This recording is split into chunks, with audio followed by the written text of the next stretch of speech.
Left और right की लड़ाई लंबे समय से चलती आ रही है, लेकिन पिछले वक्त में सोशल मीडिया पर ऐसा देखने को मिला कि इस लड़ाई को इतनी हाइप मिली कि मानो विचारधारा मुक्त राजनीति का युग ही खत्म हो गया हो।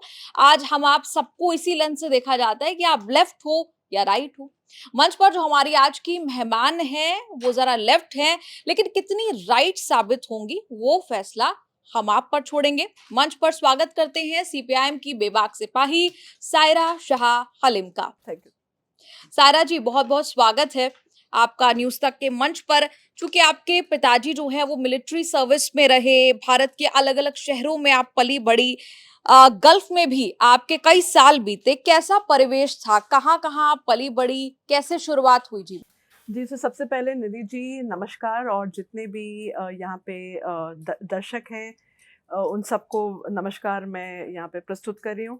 तो मेरा जो बचपन है वो गुजरा अलग-अलग कैंटोनमेंट्स में। पैदाइश हुई मेरी कलकत्ता से, और उसके बाद जैसे पिताजी का तबादला होता रहता है हर 2 साल 3 साल, तो उनको लगा कि थोड़ा शिक्षा में ये कुछ इफ़ेक्ट हो जाता है, क्योंकि आप अगर बहुत ज़्यादा स्कूल्स आप चेंज करते हैं तो शिक्षा में एक असर आता है। तो वो कह रहे हैं, तो उनने मेरे और मेरे भाई को एक बोर्डिंग स्कूल में दाखिल करा दिया। वो स्कूल का नाम है लॉरेंस स्कूल, लवडे लूटी। तो मैं कुछ साल थी वहाँ पे। उसके बाद उनका तबादला हो गया as the defence अटैचे of India, और हम लोग सऊदी अरेबिया में थे। तो सऊदी अरेबिया में रियाद में थे कुछ साल, क्लास 11-12 वहाँ किया, वापस आ गई, हम लोग इंडिया आ गए वापस। वहाँ मैंने ग्रेजुएशन सोफिया कॉलेज अजमेर से किया। तो और मेरी बहुत जल्द शादी हो गई, तो उस टाइम मेरे जो इन-लॉज़ थे वो कलकत्ता से थे, तो वो लेफ्ट के साथ जुड़े हुए थे। तो मेरे जो फादर इन लॉ जो गुज़र गए हैं, मिस्टर हाशिम अब्दुल हलीम, वो वेस्ट बंगाल असेंबली के स्पीकर रहे हैं 30 साल। उनका काफ़ी एक वर्ल्ड रिकॉर्ड है कि 5 टर्म तक वो स्पीकर रहे हैं वेस्ट बंगाल असेंबली के। तो इसकी वजह से ही नहीं मैं राजनीति से जुड़ी हूँ या एक्टिविज़्म से जुड़ी हूँ। ये खुद का भी एक तजुर्बा होता है, एक्सपीरियंस होता है। आप जो देश के हालात देखते हैं और आप देखते हैं कि जो डिफरेंस है between the haves and the have nots, और आपका एक एक निजी एक वो होता है, इमोशन होता है कि आप कुछ करें, कुछ पब्लिक सर्विस में से जुड़ें, या कुछ आप डाउन ट्रॉडन की बात करें, या लोगों से जुड़ें ताकि लोगों की समस्याओं को समझ सकें। तो ये सब को देखकर मैं एक्टिविज़्म में पहले चली गई, एक्टिविज़्म और राइटिंग में। और उससे पहले 17 साल कॉर्पोरेट वर्ल्ड में थे। तो कॉर्पोरेट वर्ल्ड में तो बहुत आपको पता है क्या लाइफ़ होती है, बहुत ही सेट होती है। तो मैं कम्युनिकेशन ट्रेनिंग में थी, काफ़ी एमएनसीज़ में भी काम किया, विप्रो वगैरह में। उसके बाद मुझे लगा कि कुछ आगे आना चाहिए, क्योंकि सैलरी मिल रही है, अच्छी लाइफ़ है, अच्छी एक्जिस्टेंस है, सब कुछ है। लेकिन लगा अब आगे क्या? तो हर कोई अपने जीवन के बारे में आगे का सोचता है। तो उस वजह से मैंने भी ये सोच विचार की कि आगे अपने जीवन में मैं कैसे एक योगदान कर सकूँ, कैसे मैं कंट्रीब्यूट कर सकूँ एक बेहतर तरीके से। तो उस वजह मैं काफ़ी साल एक्टिविज़्म में थी, और फिर मुझे मेरे पार्टी ने मुझे जब नॉमिनेशन दिया कि आप लड़िए, जो बाइपोल इलेक्शन था, तो मैं किसी पार्टी की मेंबरान भी नहीं थी 2 साल आगे। लेकिन तब भी मेरे पार्टी ने बोला कि नहीं, आपका एक अच्छी छवि है, आप सिविल सोसाइटी में भी आपका नाम है और ये सब है, तो आप लड़िए। तो वो काफ़ी मैंने बहुत अच्छा परफ़ॉर्म किया एक्चुअली। 2022 जो बालीगंज का बाइपोल था असेंबली इलेक्शन, तो मैंने 2 जो हमारे सबसे बड़े दल हैं, मैंने भारतीय जनता पार्टी को भी पराजित किया बहुमत से, और कांग्रेस को भी पराजित किया बहुमत से, और तृणमूल कांग्रेस थी बहुत कुछ चंद वोटों से जो है वो इलेक्शन मुझे, मतलब ये मिली नहीं सीट। लेकिन क्योंकि सीपीएम का भी एक दौर था कि थोड़ा डाउन भी चल रही थी, बहुत बूथ मेरे कैप्चर भी हो गए। लेकिन ये बहुत मीडिया में और बहुत ज़्यादा ये मेरे इलेक्शन की बहुत बहुत दिन तक ये चर्चा रही कि किस तरह से हमने एक डट डट कर मुकाबला किया, और बहुत अच्छे से हम लोग फील्ड पे लड़े। जी, इसकी चर्चा मैं ज़रूर अभी आगे करूँगी, लेकिन सबसे पहले अभी शुरुआती बातचीत में मैं ये जानना चाहती हूँ कि करीब 17 साल आपने कॉर्पोरेट को दिए जी। और उसके बाद दिशा मोड़ी तो सीपीआईएम को ही क्यों चुना? देखिए, मैंने बोला कि मेरा जो परिवार है वो सीपीएम से बहुत सालों, सदियों से जुड़ा हुआ है। और इस वजह से नहीं कि मुझे करना है क्योंकि मेरे जो हस्बैंड या मेरे फादर इन लॉ सीपीएम से जुड़े हैं, लेकिन एक अपना भी एक पैशन होता है, एक इंटरेस्ट, दिलचस्पी होती है। तो वो दिलचस्पी और रुचि थी मुझे कि क्योंकि मैंने अपने हस्बैंड के इलेक्शन की कैंपेनिंग की थी, फादर लॉ के साथ भी जो उनके असेंबली में ये हम लोग जाते थे, तो एक इंटरेस्ट था। लेकिन ये मैं इलेक्शन लड़ूंगी ये मैंने कभी ऐसा सोचा नहीं था।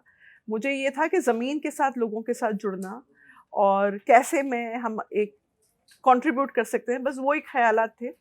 इलेक्शन लड़ने का कोई ख़यालात नहीं था। ये कोइंसिडेंटली ऐसे हुआ है कि इलेक्शन लड़े और हम लोग बस एक राजनीति के मैदान जंग में उतर। लेकिन लेकिन एक ऐसे वक्त में आप ये कह रही हैं जब लग रहा है कि राइट विंग ने टेक ओवर कर लिया है, अगर सोशल मीडिया की और आज की जो भाषा है उसमें कहें, और कहीं ना कहीं लेफ्ट को एक स्पेंट फोर्स मान लिया गया था उस दौर में, आप ये कह रही हैं कि लेफ्ट का रिसर्जेंस होगा, आप ये मानती हैं। इसी के साथ आपकी किताब को भी मैं इंट्रोड्यूस करूंगी। आपने किताब लिखी, comrades and comebacks, the battle of the left to win the Indian mind. ये आपने किताब लिखी और इसमें आप कह रही हैं कि लेफ्ट का रिसर्जेंस होगा। कैसे होगा ये रिसर्जेंस? देखिए, अभी हम जब योगदान करते हैं लेफ्ट की तो सिर्फ इलेक्टोरली, मैं मानती हूँ ये बात, ये पिछले 10-15 साल में काफ़ी सेटबैक्स देखे हैं लेफ्ट ने। लेकिन अगर आप लोकसभा इलेक्शन का रिजल्ट देखें तो ऑल ओवर मतलब 9 से ज़्यादा एमपी हैं और ये मतलब एक रिसर्जेंस ही है। आप चाहे यहाँ पे कृषक लोगों का आप देखिए आंदोलन देख लीजिए, या CANRC के टाइम कोई आंदोलन देख लीजिए, या आप कोई छात्र आंदोलन देख लीजिए। लेफ्ट की एक अहम भूमिका रही है क्योंकि वो लोग जो है दलित हो, माइनॉरिटी हो, या कोई भी इस तरह का जो अंडर प्रिविलेज है उनके साथ खड़े रहते हैं। कोई भी मौका होता है या कब कोई भी इस तरह का कोई बिल पास होता है जो कृषकों के खिलाफ हो या माइनॉरिटीज़ के खिलाफ हो, तो लेफ्ट की आवाज़ बहुत ही बुलंद रहती है और वो सामने आके लड़ते हैं अपने हक के लिए, अपने हुकूक के लिए। तो ये इलेक्टोरल राजनीति से बढ़कर मैं ये मानती हूँ कि लेफ्ट का एक भूमिका रही है। अभी से नहीं, बहुत बहुत सालों से ये रही है। तो आगे भी ज़रूरी ये है कि एक रिप्रेजेंटेशन हो असेंबली में और लोकसभा में। उस वजह से ग्राउंड से जो है, जो केडर लोगों को मजबूत करने का जो प्रयास चल रहा है, वो पार्टी अपने तरीके से एक सूझबूझ कर रही है और आइडिएट कर रही है कि किस तरह से पार्टी को और मजबूत किया जा सकता है। मतलब आम तौर पर हम देखते हैं ऐसा होता नहीं कि एक हारे हुए उम्मीदवार की तरफ लोगों का ध्यान जो है वो जाए। लेकिन आपने जब बालीगंज में उपचुनाव लड़ा तो सामने थे तृणमूल के बाबुल सुप्रियो। आप चुनाव नहीं जीती, लेकिन आपने किया क्या? आपने लेफ्ट का वोट 5% से 30% बढ़ा दिया। जी। और कैसे ये सब मुमकिन हुआ? देखिए, सबसे पहले जो है ना, ग्राउंड में हम लोग जो है डोर टू डोर जा रहे थे, कैंपेनिंग कर रहे थे। 2021 में जब इलेक्शन हुआ था असेंबली का, तो लेफ्ट का जो वोट शेयर था 5% था। तो मुझे सबसे बड़ी चुनौती थी कि इसको कैसे टर्न अराउंड किया जाए। तो क्योंकि जो बज़ चल रहा था वहाँ पे, वो ये था कि शायद मैं ये इलेक्शन जीत जाऊँगी। तो हम लोगों का सबसे पहले फ़ोकस था, मेरा और मेरे कॉमरेड्स का, हम डोर टू डोर पूरे बालीगंज कंस्टिट्यूएंसी में लोगों से मिल रहे थे, बातचीत कर रहे थे। छवि भी अच्छी थी, फीडबैक भी अच्छा था, मीडिया भी बहुत सपोर्ट कर रहे थे। मीडिया अपने तरीके से चाह रही है कि फ्रेश फेस आए, जो नॉन करप्ट हो, क्लीन इमेज हो, ये सब। तो अपनी तरफ से वेल विशर्स भी थे और हमने जो है जी जान से वहाँ पे एकदम दिन रात एक कर ली थी और मेहनत का फल आया कि 5% से 30% से ज़्यादा एक साल में एक करना बहुत ही एक मामूली बात नहीं है, लेकिन हम लोग कर सके। लेकिन बात यह है कि जब एक पॉलिटिकल पार्टी सत्ता में नहीं होती, तो आपको जाहिर सी बात है कि आपके बूथ कैप्साइज हो जाएंगे, आपका मैन पावर नहीं रहेगा, कोई ना कोई डराएगा, धमकाएगा। तो ये राजनीति में होता है। और पश्चिम बंगाल में हम देखते हैं कि पोस्ट पोल वायलेंस की जो चर्चा करती है, आपका चैनल भी कवर करता है कि पोस्ट पोल वायलेंस हो रहा है वेस्ट बंगाल।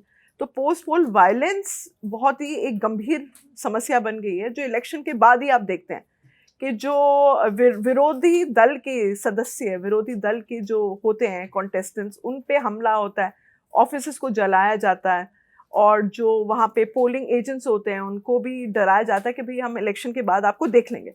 तो ये सब कुछ किस्से हुए, उस वजह से जो है एक जीता हुआ इलेक्शन को हम लोग वो कुछ चंद वोटों से हम लोग नहीं जीत पाए, वरना बहुत ही अच्छा रन रहा।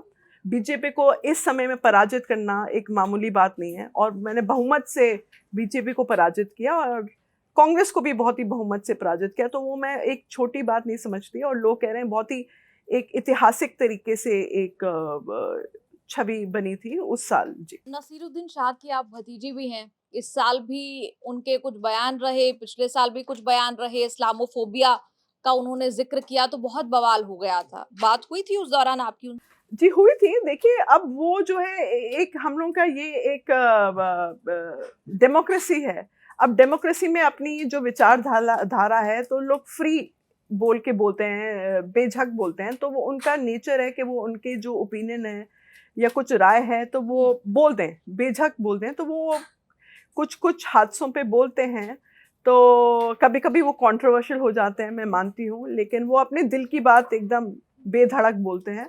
तो वो एक तरीके से अच्छा भी है, बट आज का जो एक माहौल है, तो बहुत एक कैंसल कल्चर भी चल रहा है कि अगर आप बेझिझक कुछ बोलते हैं, तो आपको यहाँ से कैंसल कर लेंगे, वहाँ से कैंसल कर लेंगे। तो ये एक चैलेंज है, लेकिन तब भी बहुत लोग निडर अपने-अपने तरीके से जो राय उनको पेश करनी होती है, अपने-अपने तरीके से वो राय पेश कर रहे हैं, और आज भी निडर, बेभक अपने जो हैं, अपने विचार प्रस्तुत कर रहे हैं। अच्छा, एक आपकी किताब से जुड़ा हुआ भी सवाल है। सीपीएम की हमने एक रिच हिस्ट्री, सीपीएम की डोमिनेंस की एक रिच हिस्ट्री आप केरल कहें या बंगाल कहें, वहाँ पर हमने देखी है।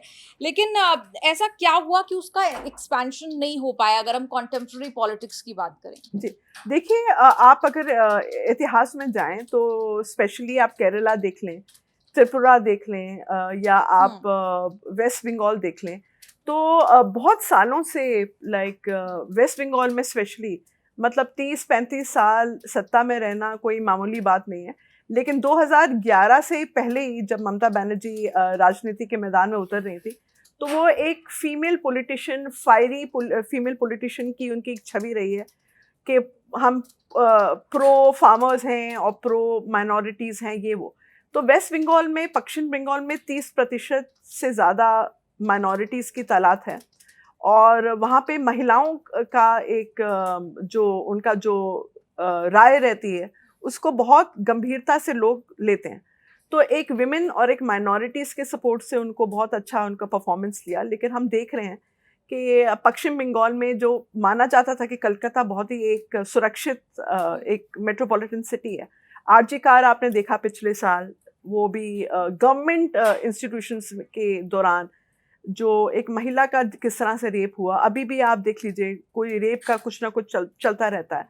तो वो एक कॉम्प्रोमाइज़ हो गया। एक है कि जो हमारे जो इंस्टीट्यूशंस हैं, वो कॉम्प्रोमाइज़ हो गए हैं। शिक्षा का जो समस्या है, आपने आपने एजुकेशन स्कैम के बारे में सुना होगा पश्चिम बंगाल में, कि जो 26,000 से ज़्यादा लोग अपनी नौकरी गंवा चुके हैं एजुकेशन स्कैम की वजह से।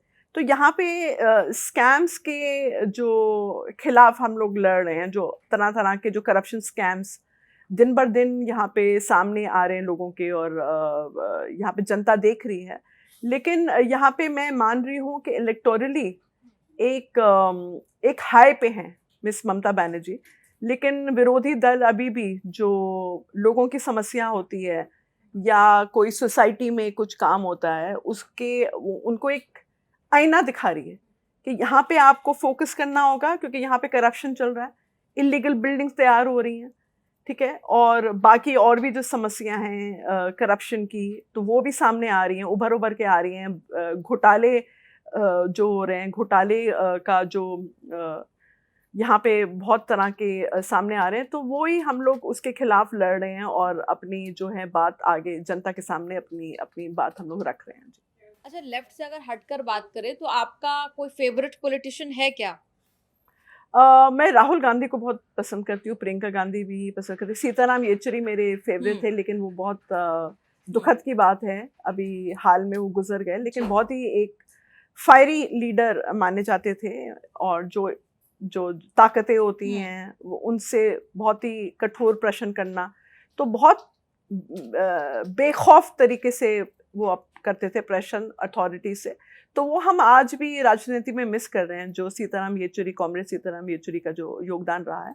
राहुल गांधी को मैं बहुत पसंद करती हूँ, और अभी हमारे जो जनरल सेक्रेटरी हैं सीपीआईएम के, state secretary mister M A Baby, वो भी एक बहुत इंस्पायरिंग लीडर हैं। और वेस्ट बंगाल के हमारे जो मोहम्मद सलीम हैं, कॉमरेड मोहम्मद सलीम, वो भी एक इंस्पायरिंग लीडर हैं। तो वैसे बहुत पॉलिटिशियंस हैं जो अपने अपने क्षेत्र में बहुत अच्छा काम कर रहे हैं। जी। जैसा कि निधि ने शुरू में कहा कि लेफ्ट राइट और सेंटर बड़ी क्लियर कट लाइन हो गई है, किसी ने किसी को इधर से उधर रहना ही पड़ता। आप एक्सप्लेन कर पाएंगी आज के जनरेशन के लिए लेफ्ट एक्चुअली क्या है उसकी पॉलिटिकल लाइन जिसको कि धीरे धीरे जनता ने चुनावी राजनीति से किनारा कर दिया और अब सिर्फ केरल में ही सरकार जो है वो लेफ्ट अलायंस की बची हुई है। देखिए, आप इतिहास में जाएं तो आप देखिए कि लेफ्ट के जो ओरिजिन्स हैं, तो बहुत ही उनकी एक अहम भूमिका रही है फ्रीडम स्ट्रगल से। जो जब सोवियत यूनियन के दौरान जब ये रशियन रेवोल्यूशन चल रहा था, अक्टूबर रेवोल्यूशन चल रहा था, तो यहाँ पे इंडियन जो रेवोल्यूशनरीज हैं, बहुत लोग उस तरफ गए थे, यूएसएसआर गए थे। तो वो तरीके समझे, वो वहाँ के लेनिन कैसे अपना रन करता है, और बाकी जितने भी लेफ्ट लीडर्स हैं, उनसे वो जो है नीतियाँ समझे, पॉलिटिक्स समझे। और वही पॉलिटिक्स और वही जो डायलेक्टिक्स समझकर यूएसएसआर में जो वक्त बिताए, वो यहाँ पर इंडिया आकर जो फ्रीडम स्ट्रगल चल रही थी, उसमें वो इफेक्ट होकर उनने वो फ्रीडम स्ट्रगल में एक अहम भूमिका निभाए हैं। जो इंडियन एमिग्रीज जो यूएसएसआर में थे और अंडरग्राउंड थे बहुत सारे लोग, फिर इधर आके जो यहाँ पे हम लोगों का जो फ्रीडम स्ट्रगल उसमें भूमिका प्रदान करी, तो उस वजह से धीरे धीरे समय देकर पार्टी का फॉर्मेशन हुआ, एक फॉर्मल पार्टी का फॉर्मेशन हुआ। फिर आप देखिए धीरे धीरे लोग 70s में 80s में एक आइडियलिस्टिक उनकी एक सोच रही है, उनका जो दृष्टिकोण है, आइडियोलॉजी बहुत ही सोशलिस्ट आइडियल्स था। तब वो न्यू लिबरलिज्म का ज़माना नहीं था, कैपिटलिस्ट का ज़माना नहीं था। लोग अपने आदर्श को लेकर अपना जो है जीवन जो पूरा अपना कटा देते थे, वो बहुत ही आदर्श से जुड़े हुए कि ऐसे होना चाहिए और हैव नॉट्स का डिफरेंस नहीं होना चाहिए, पढ़ाई में आप ध्यान दीजिए और गरीबों का भी साथ दीजिए। तो बहुत ही एक आइडियलिस्टिक माना जाता, तो लेफ्ट की जो एक सोच धारा। लेकिन धीरे धीरे जब से मार्केट्स खुली हैं और न्यू लिबरलिज्म एक आइडियोलॉजी बन गई है, एक सोच बन गई है, तो यहाँ पे एक कैपिटलिस्ट मोड की तरफ लोग जा रहे हैं कि मैं बढ़िया से बढ़िया गाड़ी पहनूं, बढ़िया से बड़े कपड़ा, उसमें कोई हर्ज नहीं है। मैं ये भी कह रही हूँ, मैं उसके खिलाफ नहीं हूँ और होने भी नहीं चाहिए। आज की पीढ़ी में एक एस्पिरेशन सोच होनी चाहिए and everybody wants a better life for themselves. कोई ये नहीं चाहता हम गरीबी में करें। तो लेफ्ट कभी ये नहीं कह रहा है कि आप झोला लेकर गरीबी में रहें। लेफ्ट ये कह रहा है कि आप अगर तरक्की दे रहे हैं, डेवलपमेंट दे रहे हैं, तो वह सबके लिए दे दीजिए। कुछ चंद 5% लोगों के हाथ में क्यों ये पूरा बोलबाला होगा और क्यों वेल्थ का एक वो होगा, मतलब कंट्रोल रहेगा। वेल्थ होना चाहिए, there has to be equity in opportunities. तो ये लेफ्ट का ये सोच धारा है कि हम लोग चाह रहे हैं डेवलपमेंट, हम प्रगति अगर चाह रहे हैं तो सबके लिए प्रगति चाह रहे हैं, क्योंकि हम लोग ये देश को एक प्रगति दिशा में लेके जाने का हम लोगों का एक सोच है और इच्छा है। जी। तो आज जो जिस राजनीति के दौर में है वहाँ लिबरल कम्युनिज्म या कम्युनिस्ट ये सारे शब्द बड़े बदनाम से हो गए हैं, मतलब जी। बीजेपी की नज़रों में। तो ये स्थिति क्यों बनी और क्यों इसका काउंटर नहीं हो पा रहा है? देखिए, आप अगर सांप्रदायिकता का शासन देखें तो जो राइट विंग है पूरे वक्त कोई आम आदमी के तो कोई उनका कोई फोकस नहीं है, बस पूरे वक्त हिंदू मुस्लिम यही चलता रहता है। सांप्रदायिकता का एक शासन का माहौल बन जाता है और बहुत ही हीटेड एक माहौल बन जाता है इलेक्शन के टाइम। लेकिन लेफ्ट जो है, ये हिंदू मुस्लिम कौन है, कौन सिख ईसाई है, वो सब नहीं है। वो चाहते हैं कि जो जनता की जो प्रॉब्लम है उसको हम लोग सुलझाएं, उसको उलझाएं और हम लोग एक बेहतर एक स्थिति दे सकें, सोसाइटी में कुछ काम कर सकें, अर्बन पॉवर्टी एलिवेशन कर सकें, ताकि वो अपना पहले क्या था 80s में रोटी कपड़ा मकान, लेकिन अभी कुछ लोग हैं, लोग चाह रहे हैं कि जॉब भी हो, डेवलपमेंट भी हो, एक मीटिंग पॉइंट होना चाहिए सोशलिज्म और कैपिटलिज्म। आज का कोई दौर में कोई कम्युनिस्ट ये नहीं बोलेगा कि पूरा आप अपनी विचारधारा को सोशलिस्ट कर लीजिए, एमएनसीज को बंद कर लीजिए, फैक्ट्री को बंद कर लीजिए, फ्लाईओवर्स मत बनाइए, इंडस्ट्री मत बनाइए। आजकल कोई ये नहीं कह रहा, सब कह रहे हैं, वो चाह रहे हैं कि डेवलपमेंट हो, लेकिन एक सोशलिस्ट बेंट ऑफ माइंड, क्योंकि अभी भी हम लोग एक कैपिटलिस्ट कंट्री नहीं बने, क्योंकि इतना बड़ा आप देख लीजिए एक गैप है between the haves and have nots. तो हम लोग का देश किसी भी दिन मुझे नहीं लगता कि एक full all and out America की तरह एक कैपिटलिस्ट कंट्री बन जाएगा।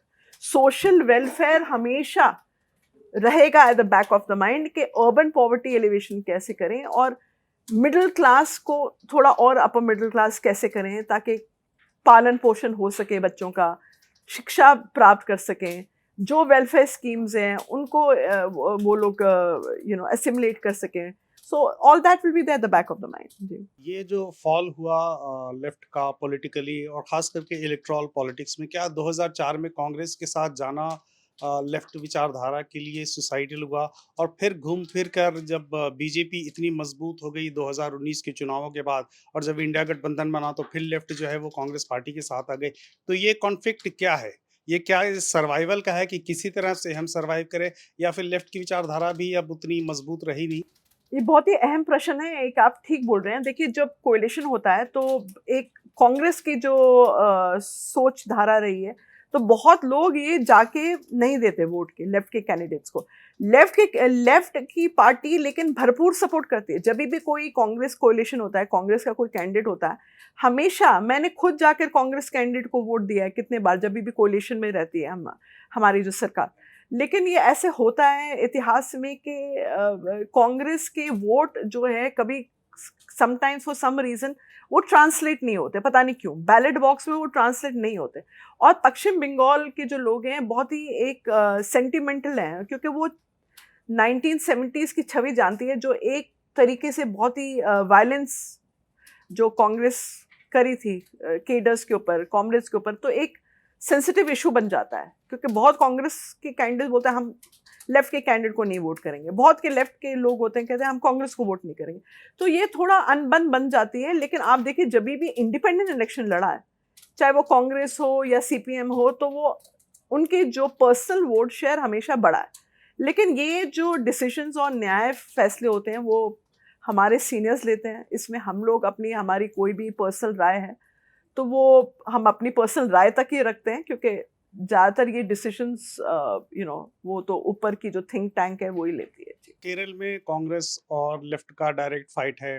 बंगाल में ममता बनर्जी और बीजेपी की फाइट चल रही है। इसके बावजूद लेफ्ट और कांग्रेस जो है वो स्टेट में मिलकर चुनाव नहीं लड़ पाते।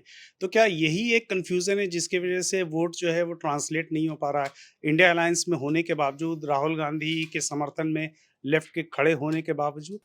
ये देखिए, कंफ्यूजन रहता है बहुत लोगों में। पिछले साल इंडिया अलायंस जब फॉर्म हुई थी तो उसमें कांग्रेस और लेफ्ट जुड़े थे। एकदम लास्ट मिनट में ममता बनर्जी बोलती है हम भी इंडिया अलायंस है, तो ये जो वोटर्स हैं उनके जहन में हो गया था, अरे भाई ये है क्या इंडिया अलायंस के कैंडिडेट या ये हैं। तो ये कंफ्यूजन बहुत बन जाता है। मैं ये मानती हूँ कि खिचड़ी बन जाती है।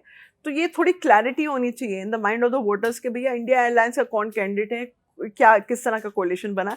तो आई थिंक इट्स टाइम कि एक बेहतर अपना एक प्लानिंग से ये लेफ्ट भी चले, ताकि सिर्फ वो ग्राउंड लेवल में ही सहयोग ना रहे, इलेक्टोरली बैलेट बॉक्स में भी ये थोड़ा गूंजना चाहिए कि एक सपोर्ट बेस है। तो ये आगे जो नई पीढ़ी के लोग आए हैं पार्टी के अंदर, तो वो लोग भी एक बहुत एक अच्छी छवि दे रहे हैं, मतलब जो सोसाइटी में, समाज में। तो मुझे पूरी एक पॉजिटिविटी लगती है। मुझे आशा है कि वो छवि बदलेगी और लोग जो है समर्थन देंगे। हम एक सवाल जो राजनीति से जुड़ा हुआ भी है, लेकिन वो उससे कहीं ज़्यादा कोर्ट कचहरी से जुड़ा हुआ है, और ये मामला जो है उमर खालिद और शर्जील इमाम जैसे लोगों के बारे में है। इस पर आपकी कोई ओपिनियन है? पिछले 5 साल से उनको ज़मानत नहीं मिली है, और रह के ये चर्चा होती रही है कि कोर्ट से उनको ज़मानत नहीं मिल रही है, और बीजेपी तो यकीनन उनके खिलाफ है। और दूसरा ये मुद्दा बनाया जाता है कि चूंकि वो मुसलमान हैं और उन्होंने देश विरोधी गतिविधियों में काम किया, इसलिए उनको ज़मानत नहीं मिलनी चाहिए। और ये मुद्दा ऐसा है कि जब चंद्रचूड़ सीजीआई पोस्ट से रिटायर हुए, उनको भी क्लैरिफिकेशन देनी पड़ रही है कि ये ज़मानत का मामला क्यों, कहाँ फंसा हुआ है। इस पर आपकी कोई ओपिनियन? देखिए, ये अनप्रेसिडेंटेड है किसी भी देश में कि आप कोई स्टूडेंट को जो अभी तक आपके सबूत नहीं है, वो किस तरह का एंटी नेशनल या देशद्रोही या इस तरह का काम। जहाँ तक मैं जानती हूँ, जहाँ तक मैंने जो देखा है और मीडिया में पढ़ा है, उमर खालिद तो बस बोल रहे थे आप लोग सब एकता से रहिए, वो लोग बांटेंगे, आप लोग जोड़ कर रहिए। इस भाषणबाजी में, क्योंकि वो एक डिवाइसिव लॉ के खिलाफ खड़े थे, तो शायद वो एक बनाना था किसी को एक बलि का बकरा, तो बलि के बकरे बन गए। तो मुझे तो लगता है वो बलि के बकरे बने हैं। मुझे नहीं लगता कोई इस तरह सा कोई देशद्रोही काम किया है, जहाँ तक मेरी अंडरस्टैंडिंग है, ठीक है, कि क्योंकि अभी कोई कुछ भी प्रूफ आया नहीं है। और तब भी आप बताइए, जमानत की बात पर आप जमानत दे दीजिए ना, उनको भी अपनी फैमिली से मिलना है। शर्जील मैंने सुना इलेक्शन लड़ेंगे बिहार से, क्या है, तो आप 5 साल किसी स्टूडेंट का जिंदगी को आप गंवा रहे हैं, फैमिली से नहीं मिल पा रहे हैं, शादियां नहीं हो पा रही हैं, माँ बाप तरस रहे हैं, ठीक है। और I feel it is very draconian, मतलब हम लोग को बिना कोई सबूत के किसी को लॉकअप कर देना, ठीक है, चंद जो है राइट्स जो होते हैं, हक होते हैं, उनको डिनाई करना, ये बहुत ही दुखद बात है। And I am not for it. It is totally against the ethos of our country. मेरी तरफ से एक आखिरी सवाल, जो पिछले कुछ दिनों में जातियों को लेकर जो राजनीति बहुत तेज हुई, राहुल गांधी ने मांग उठाई जातीय जनगणना की, फिर सरकार ने ये कहा कि जब सेंसस हम नेशनल लेवल पर कराएंगे तब भी वहाँ जातीय जनगणना कराई जाएगी, और कांग्रेस रूल स्टेट्स में भी जातियों को लेकर जनगणना कराई गई। तो लेफ्ट की क्या पॉलिसी है जातियों को लेकर, इतनी पॉलिटिक्स जो नए सिरे से तेज हुई है? देखिए, ये जाति को लेके, धर्म के लेकर जो राजनीति चलती है, मैं उसके खिलाफ हूँ। आई थिंक जो आम आदमी की जो समस्याएं हैं, चाहे वो दलित हो या कोई वो माइनॉरिटी हो या आदमी मिडिल क्लास के आदमी है, generally everybody wants the same thing. उसको एक अपनी इसमें एक रिजर्वेशन का भी मसला है, जो बेसिकली रिजर्वेशन बढ़ाने के लिए ये सारी चीजें जो है हाँ वो हो रही हैं। जातीय जनगणना होनी चाहिए और रिजर्वेशन इतना जी बढ़ाना चाहिए। जी। इस पर देखिए, आपकी कुछ कम्युनिटीज़ हैं जो पिछवाड़ी रही है, जो बैकवर्ड रही है, तो उनको उनका होना चाहिए, एक परसेंटेज होना चाहिए। I believe in that, because कुछ भी हम लोग कह दें तो ये कास्ट का प्रॉब्लम रहेगा, और कुछ जातियां हैं जो बहुत ही अभी तक बैकवर्ड हैं। तो हम लोगों को देखना होगा उनको कैसे हम लोग रिप्रेजेंटेशन दें, कैसे समाज में उनको एक बेहतर एक लाइफस्टाइल दें। तो एक कंसेंसस लेना चाहिए कि कितना प्रतिशत हम लोग कैंडिडेट्स को वोट शेयर देंगे और किस तरह का सहयोग लेंगे। तो I feel it is feasible. मतलब जो बैकवर्ड कम्युनिटीज़ रही हैं, जो बहुत ही गरीब हैं, सोसाइटी से भी उन लोगों को कैंसिल किया जाता है, उसको हम लोगों को अपलिफ्टमेंट का थोड़ा सोच-बूझ करनी चाहिए। सायरा जी, मेरा जी। पहला सवाल आपकी किताब के पहले पेज से है। आपने पहले पेज पे चेगुवेरा का ज़िक्र किया है। जी। आपने लिखा है कि वो आपके लिए शेक्सपियरियन हीरो हैं। पिछले 50 साल में कम से कम जितने छात्र आंदोलन हुए हैं, जो छात्रों के हॉस्टल्स होते हैं, वहाँ पे हमने बदलते हुए पोस्टर्स, बदलती हुई तस्वीरें देखी, लेकिन एक पोस्टर 50 सालों से बरकरार है, वो है चेगुवेरा का, जी। टी-शर्ट्स के ऊपर, दीवारों के ऊपर। आपने जब पहले ही पेज पे उनका ज़िक्र किया तो मैं थोड़ा फ़ैसिनेटेड हूँ। आपने कहा आपके लिए वो शेक्सपियरियन हीरो हैं। क्या कहना चाहती हैं आप? वो शेक्सपियरियन हीरो हैं, मैं बता रही हूँ। अब भगत सिंह, हम लोग ये नहीं जानते कि भगत सिंह भी तो लेफ्ट थे। वो जेल में किस तरह की किताबें पढ़ रहे थे, why I am an atheist, और ये एक सोशल ऑर्डर का एसेस लिख रहे थे। उनकी भूमिका बहुत ही बहुत बड़ा उनने कुर्बानी दी अपनी जीवन की। तो आप सिमिलरली में चे गेवारा की क्या एज थी, 39 ईयर्स, 40 से भी कम, पूरे अपनी जिंदगी को न्यौछावर कर लिया उनने अपने for a better life. Cuban revolt में जुड़ गए, क्यूबन रेवोल्यूशन। वो प्रैक्टिसिंग डॉक्टर थे। आज की डेट में 40 साल से कम उम्र, जो एक वेल ऑफ फैमिली से है, वो जाकर कहाँ पे, देखिए, वो क्यूबा पहुंच गए, ठीक है, वहां पर फिडेल कैस्ट्रो के साथ एक रेवोल्यूशन करने में, ताकि वो लोगों को हक दे सकें, एक बेहतर जिंदगी दे सके। तो वो मुझे जो आइडियल्स हैं उससे मैं काफ़ी फैसिनेटेड हूँ। तो मुझे लगा जब मैं किताब लिख रही हूँ तो शेख गेवारा का जिक्र मुझे ज़रूर करना चाहिए। That is why I have written about it. आजकल जो नैरेटिव की पॉलिटिक्स है, जो ये कह देती है कि राहुल गांधी देश के बाहर जाकर देश को बदनाम करते हैं, वो आपके ऊपर ये इल्ज़ाम लगा सकती है कि आपको कोई नेशनल हीरो नहीं मिला? देखिए, मुझे नहीं लगता वो बदनाम कर रही है देश का, वो गवर्नमेंट का क्रिटिसाइज कर रही होगी। बाहर जाके कोई इंडिया को बुरा नहीं कहता, मैं पहले बता रही हूँ। वो आप बीजेपी को भला बुरा कर लीजिए, मेरी जहां तक राय है, मुझे नहीं लगता। आजकल बीजेपी ये सोचती है कि भाई अगर पार्टी के बारे में कोई बुरा कह रहा है, पॉलिसीज के बारे में कोई क्रिटिसाइज कर रहा है, वो हो गया देश। मैं अभी बोलती हूँ, BJP is not India and India is not BJP. Clearly बात है। भारतीय जनता पार्टी जो है भारत नहीं है और भारत भारतीय जनता पार्टी नहीं है। यहाँ के लोग जो हैं अभी भी लोकतंत्र है। लोग अपने तरीके से जिस पार्टी को वोट देना चाह रहे हैं, जिस लीडर को सहयोग देना चाह रहे हैं, उनकी पूरा एक हक है कि वो उस लीडर को, उस जो है राजनीतिक दल को आप सहयोग दे सकते हैं। सीताराम येचुरी का चूंकि आपने जिक्र किया, उनके देहांत के बाद बहुत सारे आर्टिकल्स जब छपे थे तो मुझे याद आ रहा है कि उन्होंने एक जगह पर लिखा था, left is a battle of ideas. तो आज की तारीख में लेकिन जब पॉलिटिक्स हमें इमेज और नैरेटिव के इर्द गिर्द ज्यादा घूमती हुई नजर आती है बजाय आइडियाज के, विचारों के, आपको क्या लगता है कि लेफ्ट अपना खोया हुआ संवाद लोगों के साथ कैसे स्थापित कर सकता है? इसमें तो कोई शक नहीं है कि लेफ्ट ने एक lack of communication between the common people and the left leadership is there. नहीं, मैं जानती हूँ ये कुछ आउट ऑफ टच हो गए थे और वेस्ट बंगाल में, पश्चिम बंगाल में ममता बनर्जी और तृणमूल कांग्रेस पूरा टेक ओवर कर ली। जो हार्डवर्क बुद्धादेव भट्टाचार्य, उससे पहले ज्योति बासु ने जो पूरा ऑर्गेनाइज करा था, चाहे वो फ्लाईओवर्स हो, चाहे वो सेक्टर 5 में जितनी भी आईटी इंडस्ट्रीज को लाना, पंचायत जो राज का जो उनका जो एक पोजीशन देना, तो उनने बहुत हार्डवर्क किया लोगों के लिए, चाहे वो पेसेंट्स हों, चाहे वो फार्मर्स हों, यूथ हों। लेकिन वो धीरे धीरे समहाउ मिस्टेक्स हुए। मैं तो ये नहीं कह रही कि सीपीएम परफेक्ट है, मैं कह रही हूँ भूल रही होगी तभी तो वो टेक ओवर हुआ।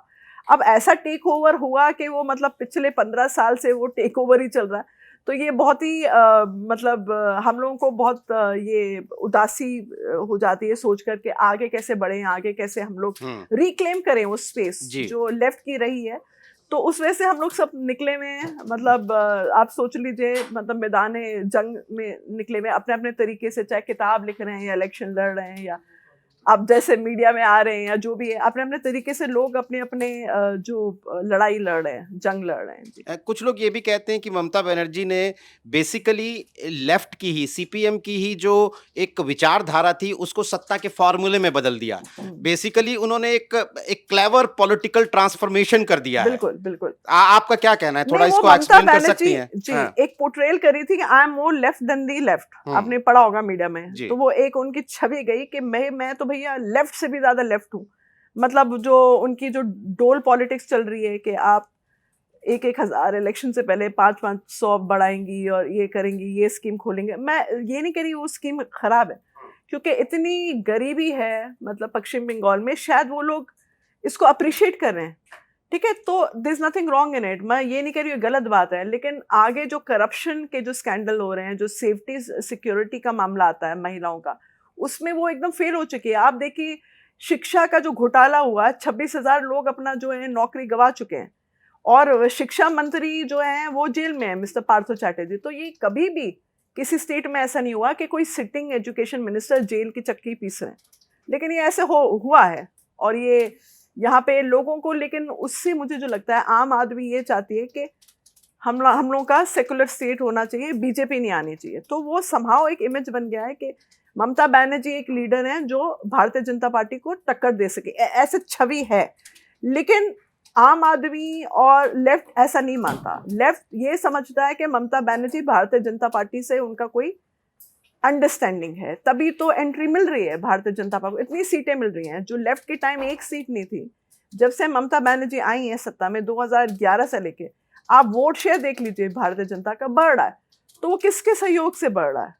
तो ये तो कुछ कोर क्वेश्चंस हैं जो पूछने चाहिए ममता बनर्जी से कि लेफ्ट के टाइम एक सीट नहीं थी, जब से आप टेक ओवर हुए हैं सीट जो है इंक्रीज हो रही है। तो लोग तो ये समझते, हम तो ये समझ रहे हैं कि बहुत ही टैसिट अंडरस्टैंडिंग चल रही है मतलब भारतीय जनता पार्टी और टीएमसी के बीच। नहीं, मेरा बेसिक सवाल यही था कि ये बात आप लोगों तक कैसे पहुंचाएंगे, क्या रोड मैप है? क्योंकि आपकी किताब एक सॉल्यूशन की तरफ भी खत्म होती है, सॉल्यूशन या कम से कम एक रास्ता दिखाती है कि कैसे वापसी हो सकती है लेफ्ट की। तो क्या रोड मैप है जो बात आप कह रही हैं वो लोगों तक पहुंचाने का? जी, तो पहले तो ये था कि आप देख रहे हैं लोग क्रिटिसाइज करते हैं कि लेफ्ट जो है क्लास कॉन्फ्लिक्ट की बहुत बात करती है और क्लास के जो लोग हैं, एंटरप्रेन्योर्स हो गए, बिग इंडस्ट्री हाउसेज है, वो उसके खिलाफ थी।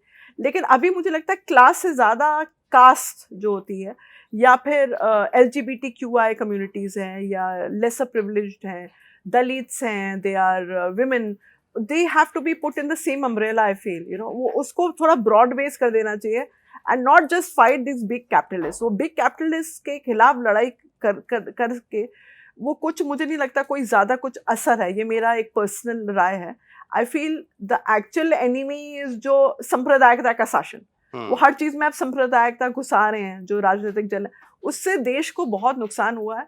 आई फील छवि भी इंटरनेशनली खराब होती है जब कुछ इस तरह की घटना होती है, जब कोई हेट क्राइम होता है। तो I think we as a society on a whole have to give a more positive picture. आपने वेलफेयर स्टेट की बात की, ज़िक्र किया। हालाँकि वेलफेयर स्टेट एक बहुत वाइडर टर्म है, लेकिन मेरा सीधा एक कॉन्टेम्परेरी सवाल है कि जो मौजूदा सरकार इसको बड़ा फ्लॉन्ट करती है कि हम देश में 80 करोड़ से ज़्यादा लोगों को मुफ्त अनाज दे रहे हैं। आप इसे वेलफेयर मानती हैं, रेवड़ी मानती हैं, पॉलिटिक्स मानती हैं, क्या मानती हैं? देखिए, अभी सिर्फ रेवड़ी से तो बढ़कर देना चाहिए ना। आप शिक्षा, एजुकेशन फ्री करिए, एटलीस्ट प्राइमरी लेवल में, ऑल अक्रॉस। आप देख लीजिए, जो education is the main thing. और एक और बात है कि कुछ निजी, कुछ बैकवर्ड कम्युनिटीज़ हैं, चाहे चाहे हम कुछ भी बोल दें कि हम बहुत ही इगैलिटेरियन सोसाइटी ये हैं, लेकिन कुछ कम्युनिटीज़ हैं जो हमेशा for some historic reason backward रही हैं। तो उनको कैसे हम लोग मेन स्ट्रीम में रहें, जो सोशल, जो ऑस्ट्रेसाइजेशन जो फील करती हैं, जो हु एक्चुअली फील इट। मतलब कभी आपको देखेंगे रेंटल, वो घर नहीं मिलेगा आपको, या सोसाइटी में बॉयकॉट हो जाएगा, या आपको बोलेंगे अरे फलाना फलाना इस कम्युनिटी से हैं या इस जात से हैं, या ये बहुत, ये जातवाद की बात चलती रहती है। लेकिन why aren't we talking about हर एक के लिए डेवलपमेंट के लिए काम करेंगे, हर एक नागरिक, चाहे वो कहीं से भी आया हो, कोई भी कास्ट से हो, कोई भी कम्युनिटी से हैं, हम सबको आगे बढ़कर ये काम करेंगे। बंटवारे की क्यों बात होती है, मुझे ये समझ में नहीं आता। और ये मुझे बहुत चोट पहुंचाती है ये बात कि अभी भी हम लोग 21st सेंचुरी में ये कास्ट और कम्युनिटी की बात करें, जहाँ पे जो डेवलपमेंट कंट्रीज हैं, वो लोग बात करें poor and rich, they talking about like that, but we are still talking about caste and community. एक सवाल और कि राहुल गांधी जब बड़े औद्योगिक घरानों के खिलाफ बात करते हैं, जो लगातार उनके निशाने पर रहते हैं, सरकार से उनकी सांठ-गांठ और वो तमाम उनके जो आरोप हैं, राहुल गांधी बड़े औद्योगिक घरानों की के ऊपर हमले करते हैं। वो आजकल आजकल नहीं, पिछले कई महीनों से गरीब-गुरबे उनकी पार्टी पॉलिटिक्स का फोकस हैं। वो दलितों की बात करते हैं, यानी वही पुअर एंड रिच जिसकी बात आप कर रही हैं, वो राहुल गांधी की पॉलिटिक्स का कोर आजकल है। आपको लगता है कि राहुल गांधी की पॉलिटिक्स भी लेफ्ट का ही स्पेस खा रही है? लेफ्ट के लिए वो भी एक चुनौती बन गए हैं? ममता बनर्जी तो एक ऑब्वियस चुनौती है, वो तो है। देखिए, आप देखिए, बहुत जो कांग्रेस की नीतियां हैं, जब हुँ, मैनिफेस्टो में देख लीजिए, वो लेफ्ट से ही तो इन्फ्लुएंस हुई थी। आप हिस्ट्री में देख लीजिए, जो उनकी पॉलिसी बन रही थी, मैनिफेस्टो बन रहा था, आप उनके हिस्टोरियंस को देख लीजिए, पॉलिसी मेकर्स को देखिए, ज्यादातर वो लेफ्ट की सोच धारा रखते थे। वो कोई कार्ड होल्डिंग लेफ्टिस्ट नहीं होंगे, लेकिन सोच धारा उनकी लेफ्ट से ही हुई थी।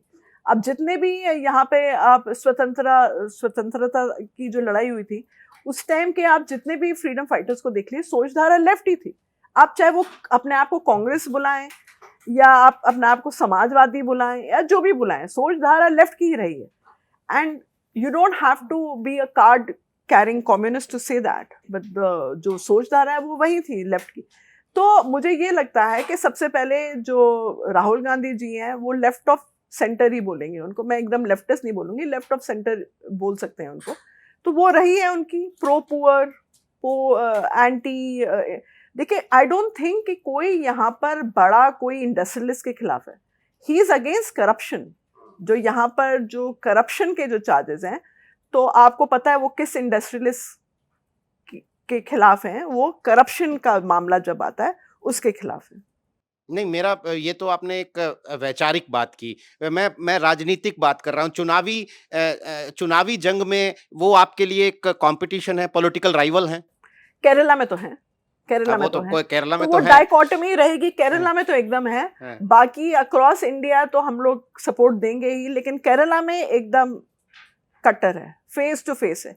क्योंकि आप देख लीजिए, ज्यादातर ये इतिहास में रहा है कि एक टर्म कांग्रेस होगा, एक टर्म लेफ्ट रूल करेगी, एक टर्म ये चलता आ रहा है। और ये बहुत ही वो इलेक्शन बहुत ही वो बन जाता है, मतलब विट्रियोलिक बन जाता है जब कांग्रेस और लेफ्ट एक साथ लड़ती है इसके खिलाफ। और ये बंगाल में भी था, लेफ्ट से पहले तो कांग्रेस था।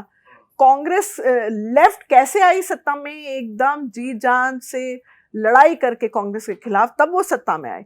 तो वो ऐतिहासिक, दे आर हिस्टोरिक अपोनेंट्स, इसको मैं बात नहीं डिनाई करती, लेकिन अभी हमें देखना है which is the larger enemy. Larger enemy is right now what we feel is the BJP right now. तो अगर larger enemy के आपको खिलाफ लड़ना है तो वो एकजुट तो होना होगा ना। एटलीस्ट सेक्युलर पार्टीज हैं, उनको एटलीस्ट कहीं पे तो एक साथ अलायंस बनना होगा। पिछले साल में देखा इंडिया अलायंस तो बनी और एक बेहतरीन परफॉर्मेंस भी दिया। काफ़ी जो वोट शेयर आप देख लीजिए पार्लियामेंट में, काफ़ी अच्छा परफॉर्मेंस किया। मतलब राहुल गांधी जी आज के लीडर ऑफ ऑपोजिशन है, मतलब you know, so I think they did a fantastic job. और ये लोकतंत्र में ज़रूरी भी है कि जो विरोधी दल को चेक एंड बैलेंसेस रखनी होते हैं, अदरवाइज तो ये इट विल बिकम लाइक अ तानाशाही सरकार बन जाएगी ना। अगर आप one party rule, one religion, one dress, one eating habit, one language, ये सब करेंगे तो वो उसको तानाशाही बोलेंगे, उसको डेमोक्रेसी कैसे बोलेंगे, तो वो तानाशाही बन जाएगी। तो इट इज़ वेरी गुड अगर ऑपोजिशन मजबूत हो, ताकि वो कठोर जो है सवाल कर सके। सत्ता में जो भी सरकार है, उनको चेक्स एंड बैलेंसेस बहुत बहुत ज़रूरी हैं, I feel, in a democracy. आपको लगता है कि जो तमाम सेकुलर पार्टीज हैं या कहें कि जो तमाम गैर बीजेपी पार्टियां हैं, उन्हें राहुल गांधी को अपना एक leader of opposition, not in the inside the parliament, even outside the parliament, स्वीकार कर लेना चाहिए ताकि कोई कंफ्यूजन ना रहे वोटर के दिल में भी। और जब पॉलिटिकल लड़ाई हो तो बिल्कुल क्लियर कट लड़ाई हो कि हाँ भाई ये मोदी वर्सेस राहुल लड़ाई है या BJP versus rest of the opposition. देखिए, ये मैं अपने पर्सनल तौर से कह रही हूँ, आई am not talking this on behalf of CPM, ये मेरी पर्सनल राय है। I am fond of him. तो आई थिंक वो थोड़ा कंफ्यूजन होता है, चाहे वो कोई भी लीडर को करा रहे हैं, चाहे आप राहुल गांधी जी को करा रहे हैं या कोई भी लीडर को करा रहे हैं। आई फील ये क्लैरिटी बहुत जरूरी है, क्योंकि इलेक्शन से पहले लोग are very clear, Modi Modi भैया, मोदी आ रहा है प्रधानमंत्री, तो अपना प्राइम मिनिस्टर कैंडिडेट को डिक्लेयर कर लो। कौन है प्राइम मिनिस्टर कैंडिडेट, ताकि लोगों के दिमाग में, जहन में कंफ्यूजन ना हो। This is my personal opinion, I am not talking on behalf of India alliance और behalf of left, but this is my personal opinion and I am entitled to personal opinion कि एक जो थोड़ा सा grey area होता है, वो grey area भी नहीं रहना चाहिए। मतलब अगर कोई वोटर है उसके सामने, आई फील कोई ग्रे एरिया नहीं होना चाहिए। मैम नमस्कार, मेरा नाम अमीश है जी। मैम, मेरे सामने की बात है, 2009 था, जेएनयू कैंपस था, राहुल गांधी आए हुए थे और एसएफआई जो सीपीएम का स्टूडेंट फेडरेशन विंग है, वो बड़ा आमने सामने का सवाल चल रहा था। राहुल गांधी इतने आक्रामक हुए कि वो मंच से नीचे उतर आए। इस तरह के रिश्ते रहे हैं लेफ्ट से राहुल गांधी के इतिहास में। जी। आज आप राहुल गांधी की तारीफ कर रही हैं, क्या राहुल गांधी वामपंथ की तरफ बढ़े हैं इन दिनों? उनके आसपास जो उनके जो सलाहकार कह लीजिए या उनकी पार्टी से जो नए लोग जुड़े हैं, उनका एक लेफ्ट से एक जुड़ाव रहा है, नीतियाँ कांग्रेस की लेफ्ट की ओर झुकते जा रही हैं, इसलिए ये राहुल गांधी अब आप लोग को पसंद आ रहा है? नहीं, देखिए, ऐतिहासिक मैं कह रही हूँ, हमेशा कांग्रेस हमारे अपोनेंट रही है। पश्चिम बंगाल में हो, केरला में हो या कुछ भी हो, हमेशा हम लोग लड़कर कांग्रेस से ही जीते हैं, क्योंकि हिस्टोरिकली तो कांग्रेस थी ना सत्ता में।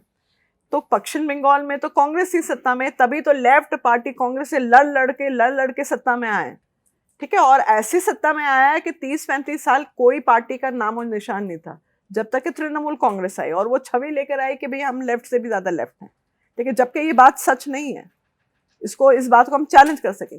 तो पसंद नापसंद करने की बात नहीं है। पिछले साल India alliance on India level जब सीताराम येचुरी भी जीवित थे, हम लोग इंडिया अलायंस को सपोर्ट कर रहे थे। लेकिन कॉन्ट्रडिक्शन जब आता है, जब कांग्रेस सीपीएम के खिलाफ किसी भी इलेक्शन में अपना कैंडिडेट दे देती है। 2022 में जबकि मेरे पार्टी ने रिक्वेस्ट किया था अपना कैंडिडेट मत छोड़िए, हमारा बहुत एक स्ट्रॉन्ग कैंडिडेट है, लेकिन कांग्रेस दी अपना कैंडिडेट, वो भी माइनॉरिटी कैंडिडेट मेरे खिलाफ, और वो बहुत ही खराब तरीके से वो हारा वो कैंडिडेट, ठीक है। तो ये थोड़ा रहता है, आई फील कुछ गैप्स हैं जो फिल अप कर लेने चाहिए, कंफ्यूजन रहता है लोगों के जहन में, and I feel that is a challenge, बहुत ही बड़ी चुनौती है, उसको कवर अप कर लेना चाहिए। आई फील, मतलब इंडिया अलायंस भी लोग कंफ्यूज थे पिछले साल के, केरला में तो ये हो रहा है लेकिन all India level left Congress को सपोर्ट करे, तो थोड़ा है, मैं मानती हूँ इस बात को थोड़ा, लेकिन लाइक आई सेड, जो सबसे बड़ी चुनौती है, जो बिगर बैटल है, वो राइट नाउ हमारी जो है वो बीजेपी से लड़ना, और यहाँ पर जो है एक अच्छी प्रोग्रेसिव सेकुलर पॉलिटिकल पार्टी हो जो यहाँ पर सेंटर में हो, ये that is the main thing. नहीं, आपने सही कहा, कॉमरेड सीताराम येचुरी के साथ राहुल गांधी की कॉमरेडशिप तो बहुत जग जाहिर रही है, दोनों लोग की जो बॉन्डिंग थी। बहुत राहुल अच्छी गांधी बॉन्डिंग। पब्लिकली इसको कह भी चुके हैं, सीताराम येचुरी भी परहेज नहीं करते थे। मैं फिर कैंपस की तरफ लौटता हूं, क्योंकि हम लोग को कैंपस अभी भी याद आता है, ज़्यादा दिन हो गया उसको छोड़े हुए, लेकिन बीएचयू हो, जेएनयू हो, उन कैंपसेस में लेफ्ट की आवाज़ जितनी ताकतवर हुआ करती थी स्टूडेंट विंग्स की, अब वो आवाज़ कमज़ोर पड़ रही है। अखिल भारतीय विद्यार्थी परिषद एबीवीपी जो है उस आवाज़ के ऊपर काबिज हो रहा है, और ये अक्रॉस कैंपसेस देखने को मिल रहा है। क्या आप लोग का ध्यान अपने स्टूडेंट पॉलिटिक्स से हट गया है? जो आपके स्टूडेंट लीडर्स हैं, उनको आप इमोशनली, फिलोसफिकली इस तरह से प्रोटेक्ट नहीं कर पा रहे हैं कि वल्नरेबल फील कर रहे हैं और आप लोग को छोड़ के किसी दूसरी पार्टी में चले जा रहे हैं? देखिए, यहाँ पे कन्हैया कुमार आप देखिए, जब वो लेफ्ट के साथ पूरा हीरो थे, वो एक तरीके से हर जगह वो छाए हुए थे। अब कांग्रेस ज्वाइन किए हैं, अब थोड़ा सा मुझे लग रहा है जो इतना बड़ा जो हीरोइज्म था, हल्का सा वो मुझे लगता है थोड़ा वो कम हुआ है। तो लेफ्ट ने बहुत हाइप दे रखी थी, और बहुत अच्छी भी बात है कि सपोर्ट भी किया हुआ था, लेकिन क्या होता है जब वो कोई कांग्रेस या किसी से जुड़ जाते हैं, तो अभी सिर्फ दो ताकतें हैं जो आइडियोलॉजिकली टू फोर्सेस है, एक आरएसएस है और एक लेफ्ट है। तो आरएसएस है पेरेंट बॉडी है भारतीय जनता पार्टी की, लेफ्ट की जो पेरेंट बॉडी है वो है सीपीएम की जो पार्टीज है, और बाकी सब सेकुलर पार्टीज है, वो सब है। तो अभी सिर्फ जो देश में लड़ाई है वो लेफ्ट और राइट की लड़ाई है, और वहां पे लेफ्ट बहुत ही अहम भूमिका निभाती चली आई है और आगे भी निभाएगी, चाहे हम लोग सत्ता में हो नहीं हो। लेकिन सोच धारा, जब तक जहां अब सोच धारा की बात करेंगे, विचारधारा की बात करेंगे, लेफ्ट की आइडियोलॉजी ही जो है, जो ताकत है उसमें, मॉरल कंपस है जो राइट के खिलाफ लड़ सके। हालांकि कांग्रेस कहती है कि वो नेहरून सोशलिज्म की राह पर आगे बढ़े हैं और लेफ्ट से थोड़ा सा अलग खुद को दिखाने की कोशिश दार्शनिक रूप से, वैचारिक रूप से करती रही है कांग्रेस जी। आपने आरएसएस का जिक्र किया। आरएसएस, मैं मान रहा हूं कि आरएसएस का जो पॉलिटिकल फ्रंट है वो भारतीय जनता पार्टी है। आरएसएस बहुत प्राउडली कह रहा है कि राष्ट्रपति हो, प्रधानमंत्री हो, या जो भी पद आप नाम लीजिए, उस पद पर हमारे कार्यकर्ता बैठे हुए हैं जो एक जमाने में हमारे कार्यकर्ता रहे। ये आरएसएस की सफलता है। कर्नाटक से कांग्रेस की लीडरशिप से एक आवाज उठी है और आरएसएस को बैन करने की बात की जा रही है सरकारी कार्यक्रमों में। क्या आपको लगता है कि ये इस तरह की बात कहना एक लोकतांत्रिक मुल्क में सही है कि आरएसएस जैसी संस्था को बैन किया जाना चाहिए? एक बात। दूसरी बात कि आरएसएस की सफलता 1925 से लेकर अब तक की 2025 तक की यात्रा की एक सफलता है। इस सफलता को काउंटर करने का क्या तरीका आपको देखिए, नजर मैं आता ये है? बैन और कैंसिल कल्चर में नहीं विश्वास करती कि आप इसको फलाने को बैन कर लीजिए, इसको जेल में डाल दे, तो फिर it will be very different from what I से। अगर मैं ये कह रही हूँ कि लोगों को आज़ादी होनी चाहिए कि वो एक पीसफुल वे में अपना प्रोटेस्ट कर सकें, और उमर खालिद वगैरह क्यों जेल में है, तो मैं ये नहीं बोलूँगी फलाने को बैन कर लो, ठीक है, कोई भी संस्था को।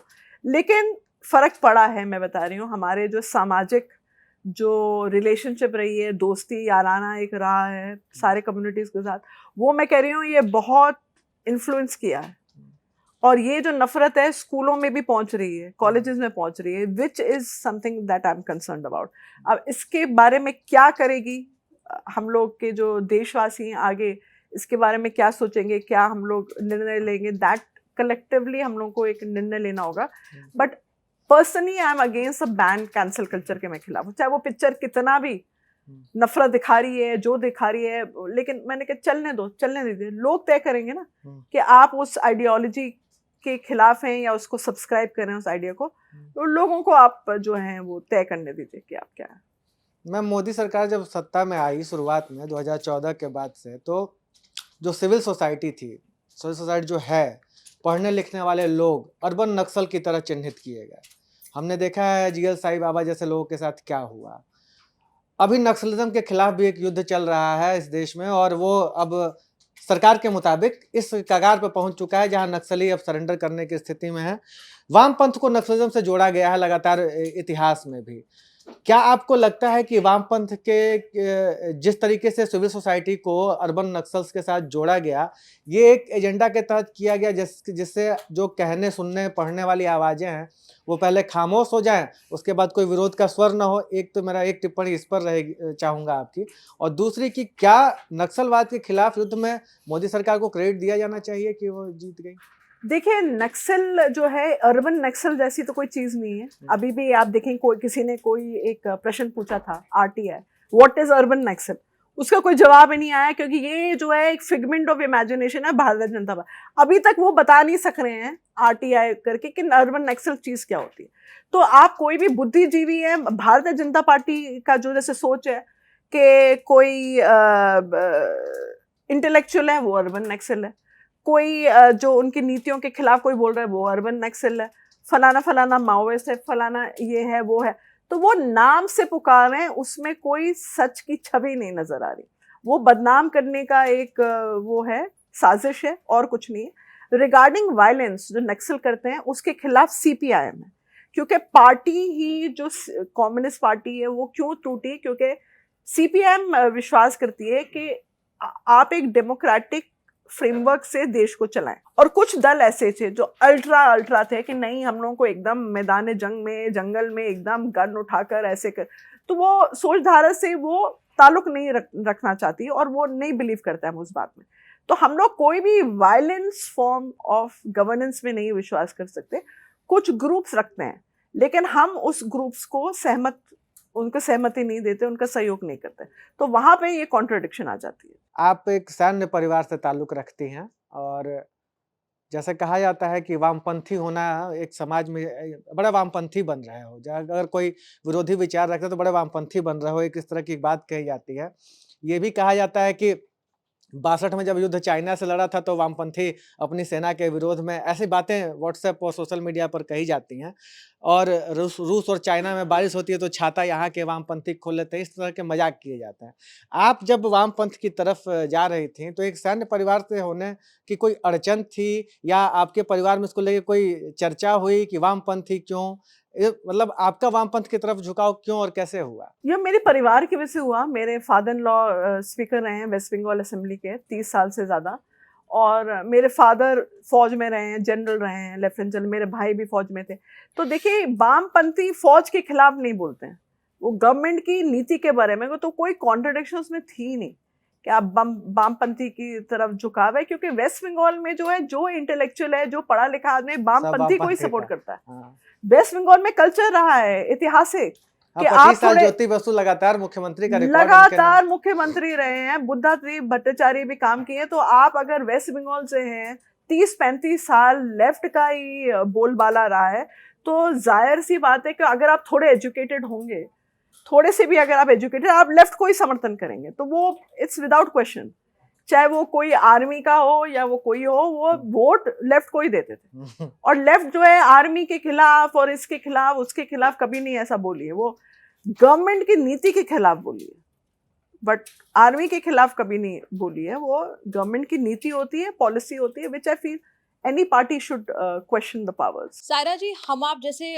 पत्रकार हो या फिर जावेद अख्तर जैसे कवि गीतकार हो या फिर नसीरुद्दीन शाह हो या उनके सामने बैठी उनकी भतीजी हो, क्यों ये अपेक्षा की जाती है कि हर किसी को ये लॉयल्टी साबित करनी ही पड़े कि वो लेफ्ट की तरफ है या राइट की तरफ? ये बहुत ही, वही मैं कह रही हूँ, ताजुब की बात है, और ये बहुत ही परेशानी की बात है। हर कोई ये लॉयल्टी टेस्ट दिए जाते हैं कि आप किसकी तरफ हैं, इसकी तरफ है, उसकी तरफ है। एक्चुअली जावेद साहब और नसीर साहब, they don't want to be politically aligned. उनको क्यों बोला जाता है आप लेफ्ट हैं या राइट हैं, लेकिन जावेद साहब तो एमपी रहे हैं, राज्यसभा के एमपी रहे हैं, और कांग्रेस की तरफ से रहे। उनकी सोच धारा जरूर लेफ्ट रही होगी, ओपनली कहते हैं, क्योंकि उनका जो परिवार है, शबाना आजमी का जो परिवार है, वो लेफ्ट से जुड़ा हुआ था, फॉर्मली जुड़ा हुआ था। कैफी आजमी साहब आप देखिए, जो बहुत ही वरिष्ठ पोएट रहे हैं, वो प्रॉपर कार्ड होल्डिंग जो लेफ्ट माने गए। शबाना आजमी के फादर जावेद अख्तर साहब की पूरी फैमिली बहुत ही लेफ्ट ओरिएंटेड है।